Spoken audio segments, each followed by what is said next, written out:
매주 화요일은 여론조사를 바탕으로 정치권에서 쏟아지는 이슈에 대한 민심과 여론주의를 훑어보는 시간이죠.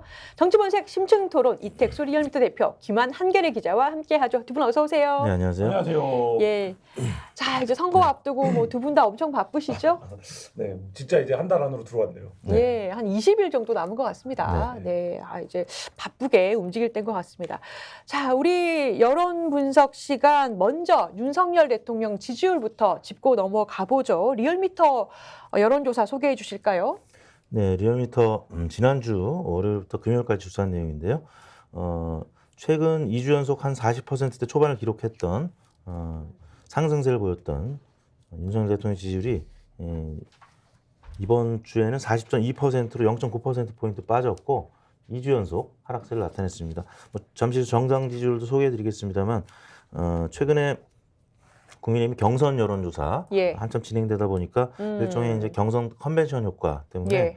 4년 전에도 이런 현상이 나타났었습니다. 한 2주 정도 예.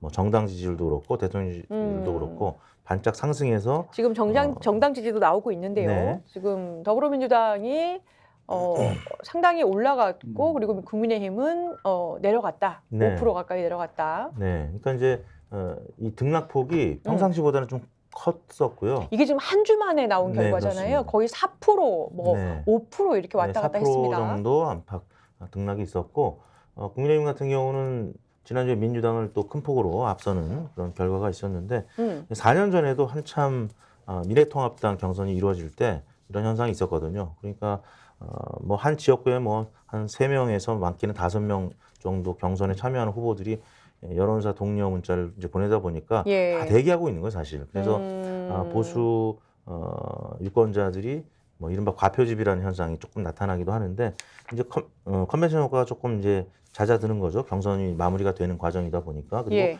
국민의힘은 특검 이후에 이제 뭐 일종의 컷오프 공천 과정에서 탈락 의원들이 나오다 보니까 부작용 관련된 좀 자본 관련된 뉴스들이 좀 후반에 나와서 지난주부터 조금 나오기 시작했고요.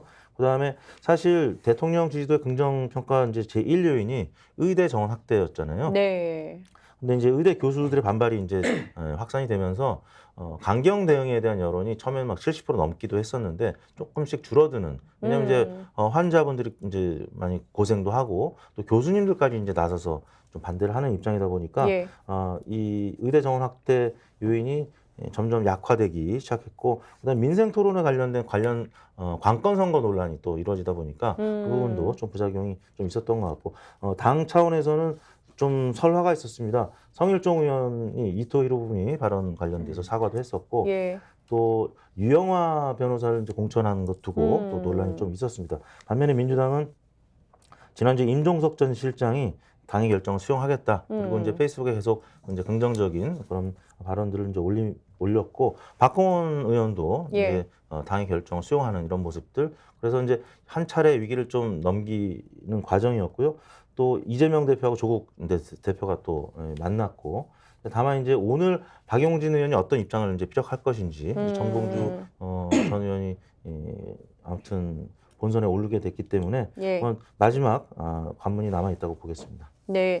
김한 기자님 어떻게 보세요? 그러니까 지금 아무래도 40총선 20일 정도밖에 안 남았고 정당들의 시간이다 보니까 대통령에 대한 주목도가 좀 떨어진다고는 볼 수 있겠습니다만 그래도 40%대 유지하고 있는 것은 뭐 의대 정원 문제도 있고 또 민생 토론의 덕이다 이렇게도 볼 수 있겠죠. 뭐 종합적으로 영향을 끼쳤겠죠. 아까 말씀하신 것처럼 지금 이제 뭐 이른바 윤석열 대통령을 적극 지지할 준비가 되어 있는 사람들이 여론조사에 응답하는 시간이기 때문에 사실 그 부분이 반영이 되는 거고 그럼에도 불구하고 지지할 근거는 있어야 되는데 그 근거를 의대 정원 확대 문제가 어쨌든 받치고 있었던 형국인데 근데 이제 많은 어떤 언론들이 지적을 했고 이제 저희 신문도 지적을 했습니다만 이게 이제 말하자면 총선용 정책이기 때문에 반드시 청구서를 받아들이는 시간이 있습니다. 처음에 제안할 때는 굉장히 폼이 나는 것 같지만 예. 결국 이게 정책의 문제는 뭐 선악의 문제가 아니기 때문에 그러니까 뭐 절대 누가 옳고 절대 누가 틀리는 문제가 아니기 때문에 그렇죠. 이걸 조율하는 과정, 합의하는 과정, 수기하는 과정이 필요한데 사실 이제 그거의 역량을 담보할 수 있느냐 이제 그 시간이 돌아오기 시작한 거거든요. 그러니까 그 부분에서 과연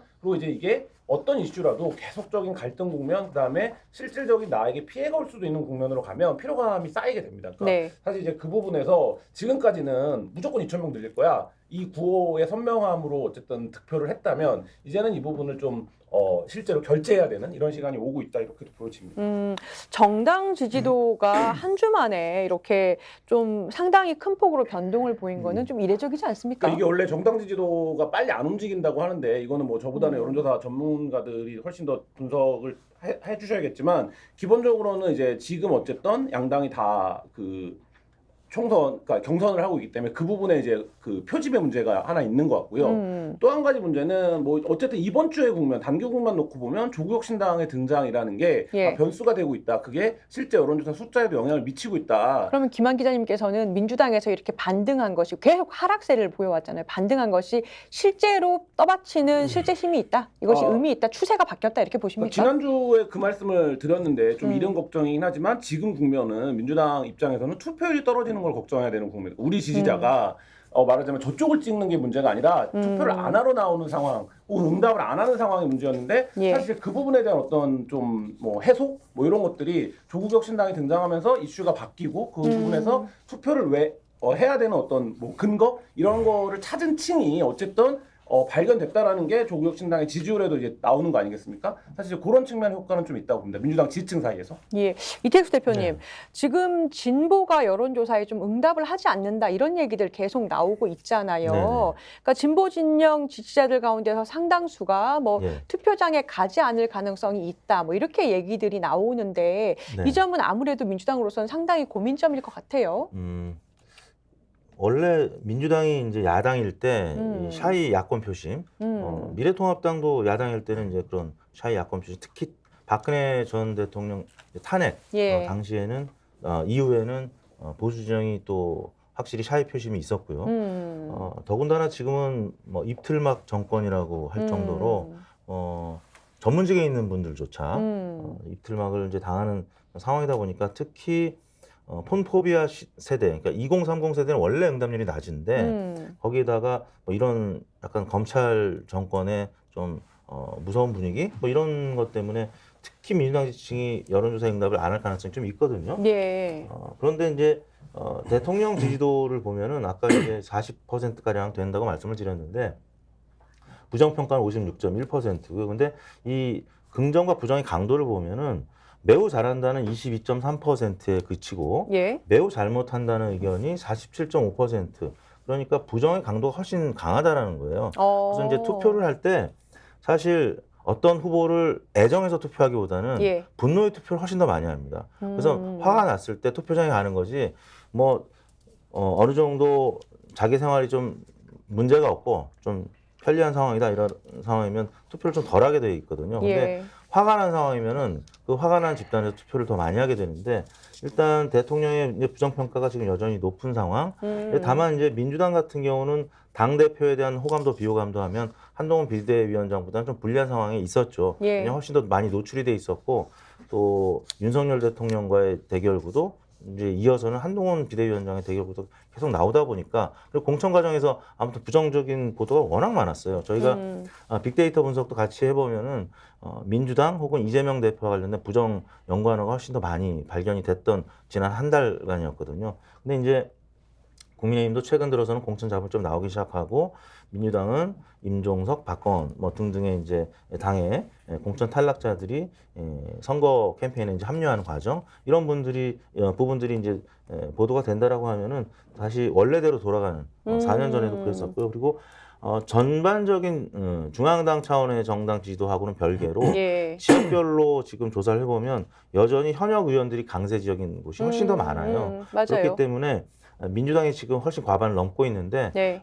민주당이 과반을 넘을지 안 넘을지는 모르겠습니다만 국민의힘보다는 여전히 앞서 있다 이런 판세가 맞는 것 같습니다. 스픽스는 말하는 언론입니다. 대세는 유튜브, 그중에서 스픽스. 좋아요, 댓글, 구독, 알림 설정.